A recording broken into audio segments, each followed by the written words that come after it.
คุณรู้หรือไม่คะว่าคนรวยจริงๆอะเขาไม่ยอมปล่อยให้ลูกเริ่มต้นธุรกิจจากศูนย์แต่เขาให้ลูกมาสานต่อธุรกิจที่เขาได้วางแผนไว้เขาเตรียมไว้ทั้งระบบค่ะไม่ว่าจะเป็นธุรกิจวางแผนประกันชีวิตวางแผนพินัยกรรมเพื่อส่งต่อให้ลูกอย่างเป็นขั้นตอนไว้เรียบร้อยแล้วค่ะ โดยเครื่องมือที่เขาใช้วางแผนประกันชีวิตวงเงินสูงก็เป็นอีกทางเลือกหนึ่งที่เขาได้เตรียมวางแผนไว้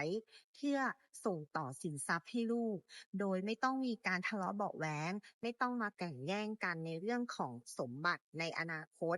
ซึ่งลดปัญหาขั้นตอนการยุ่งยากต่างๆได้เลยค่ะแค่วันนี้เราเริ่มต้นคุยกับที่ปรึกษาไม่ต้องรอให้ลูกมาเริ่มต้นใหม่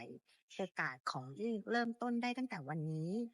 ทักมาปรึกษาจอยได้เลยนะคะจอยยินดีให้คำแนะนำค่ะ